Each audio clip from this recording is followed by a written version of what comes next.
بسم اللہ الرحمن الرحیم۔ عزیز دوستو، آپ سب کو ناگ ٹی وی 4 پر خوش آمدید۔ آج ہم بین الاقوامی میڈیا اور انڈیا میڈیا کے بارے میں کچھ مقبوضہ کشمیر میں جو حالات جا رہے ہیں اس کے بارے میں ہم چرچا کریں گے۔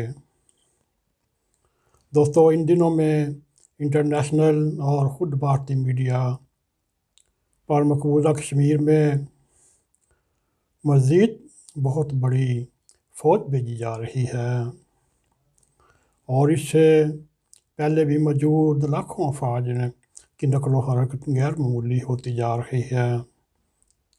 دوستو، مودی حکومت نے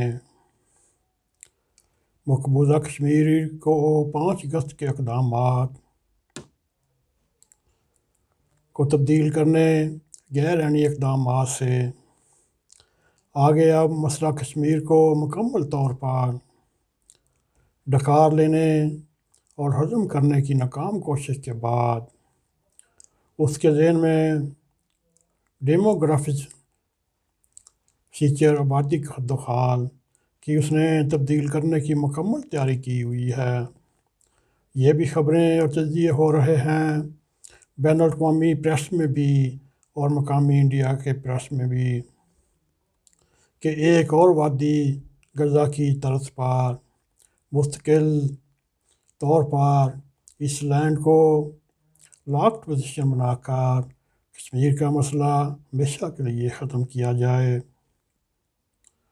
اور باقی کشمیر کے اضلاع پر مشتمل علیحدہ صوبہ بنا کر مین لینڈ بھارت سے ملانے والی ہائی وے پر گزشتہ چند روز سے مسلسل بھارتی فوج کے ٹرک ہوں، بسیں ہوں اور مقبوضہ کشمیر کی طرف رخ کر رہی ہیں۔ یہ سب کچھ پاکستان کو مودی مکارانہ تاثر دینے کے لیے متوجہ ہو رہا ہے کہ مودی حکومت پاکستان سے معمول سے ہٹ کر تعلقات کی بحالی کے لیے مذاکرات پر تیار ہے۔ دوستو، یہ درست ہے۔ اس پر وزیر اعظم کا دو ٹوک موقف کہ 5 اگست کے مقبوضہ کشمیر کی آئینی حیثیت کو واپس لیے بغیر کوئی مذاکرات نہیں ہو سکتے، لیکن یہ بیان وزارت خارجہ کی جانب سے پاکستان کے تاریخی موقف پر قائم رہنے کی فقط ایک لائن اور عزم کا اظہار قطعی ناکافی ہے۔ دوستو، جو کچھ غزہ میں ہوا اس پر پرو اسرائیلی امریکی رسپانس آیا، جو افغانستان میں ہو رہا ہے۔ امریکی فوجوں کے انہلاک کے بعد افغانستان میں جو امکانی صورت میں حکمت عملی سامنے آ رہی ہے اور پھر جس طرح انڈیا کا داخلی مسائل پر بھی عالمی فیصلوں خود اپنے آئین کے خلاف مسئلہ کشمیر کو مزید گمبھیر بنانے کی خبریں اور تجزیے عام ہوتے جا رہے ہیں۔ دوستو، اس کا تقاضا کہ پاکستان اب اس سے تنہائی نپٹنے کی پوزیشن کو تبدیل کرنے پر بھی فیصلوں پر عمل درآمد کرانے کے مقبوضہ کشمیر کے جاری انسانی المیہ پر ان اموالوں کو بھی سفارتی اور دفاعی کوششوں میں شامل کرے اور جن وسیع تر قومی مفادات پاکستان کی سلامتی اور بھارت کے کشمیر پر 72 سالہ قبضے کی صورت میں سلامتی کونسل میں مسلسل خطرات سے وابستہ ہو چکے ہیں۔ دوستو، بھارت خاص طور پر عالمی پورے ایشیا کے امن کو خطرے میں ڈال کر اقتصادی طاقتوں کی غیر اعلانیہ جنگ میں تجارت کا مقابلہ اکثریت سے کرنے والوں کا ایجنٹ بن سکتا ہے، تو پاکستان خطے کی شدت سے مطلوب امن اور استحکام، جس کو ترقی پذیر ممالک کی بڑھتی ہوئی ضرورت پورا کرنے اور اس کے حوالے سے land lock central Asian states اور جنوبی ایشیائی ممالک کی بھرپور امکانی خوشحالی میں فقط بھارت کو باز رہنے کا گسا پیٹا بیانیہ مخلق ہو سکتا ہے۔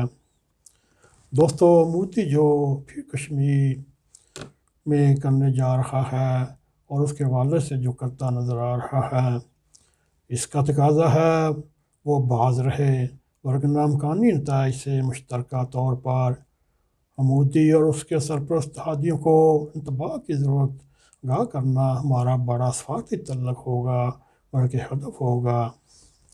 گویا مسئلہ کشمیر اب کشمیریوں کے حق خود ارادیت اور پاکستان کی سلامتی اور پانیوں کا مسئلہ ہی نہیں۔ دوستو، یہ سی پیک کی تحفظ، سینٹرل ایشیا کے جمود، روس کی گرم پانیوں تک پرامن اپروچ، ایشیا کے امن اور جنوبی ایشیا کو اس کے پوٹینشل کے مطابق ترقی و استحکام کا مواقع حاصل کرنے کا بھی سنجیدہ معاملہ ہے۔ تو یہ جنگ جیسی بھی ہو، سفارتی، اقتصادی اور مسلط کر دی جائے تو عسکری بھی رہا پاکستان ہی کیوں لڑے۔ جملہ اقسام کے فریقین کو سنجیدہ دوستانہ اور مخلصانہ انتباہ ہماری بڑی سفارتی ضرورت بن چکی ہے۔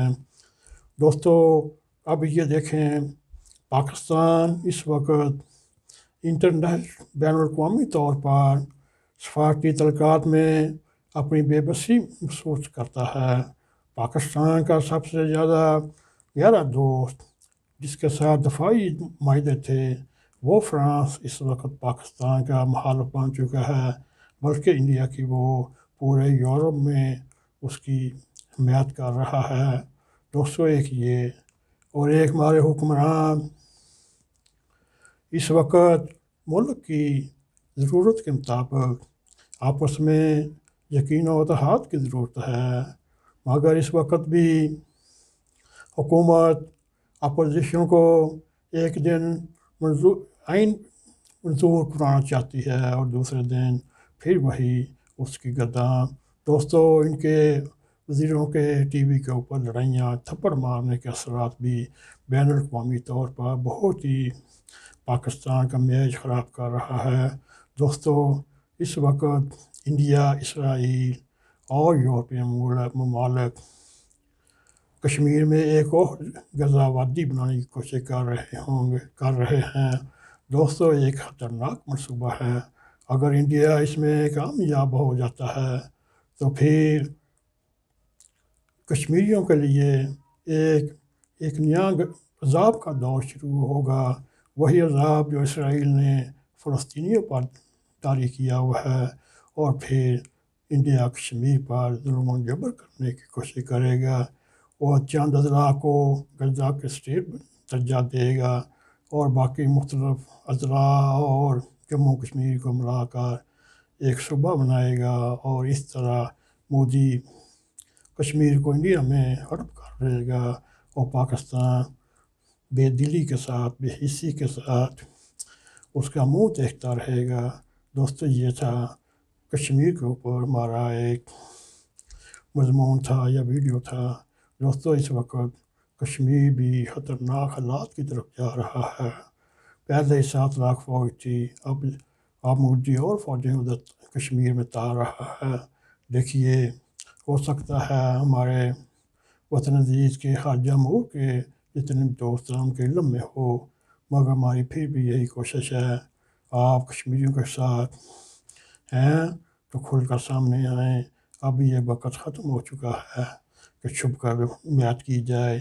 پہلے ہی آپ نے کشمیریوں کے ساتھ دغا کیا، اور یہ ایک نئے نیازی نے بنگلہ دیش کی طرح یہ بھی انڈیا کے حوالے کر دیا۔ آپ بار میں جو بڑھ کے مارے، ایک پنجابی کی ایک مثال مشہور ہے، وہ جو گرجتے ہیں وہ برستے نہیں۔ یہی مثال ہمارے وزیر اعظم کے اوپر فٹ ہوتی ہے۔ باقی آپ سب جانتے ہیں۔ دوستو، اگر ہمارا یہ ویڈیو پروگرام آپ کو پسند آئے، اس کو لائک بھی کریں، اس کو شیئر بھی کریں، اور کمنٹ سیکشن میں جا کے اپنا اظہار خیال کریں، اور ساتھ ہی ناک ٹی وی 4 کو سبسکرائب کریں۔ دوستو، اگر جانے سے پیشتر حسب روایت بیل آئیکن کو پش کریں تاکہ ہماری یہ ویڈیو آپ تک پہنچتی رہیں، اور اسی کے ساتھ ہمیں اجازت دیں۔ السلام علیکم ورحمۃ اللہ وبرکاتہ۔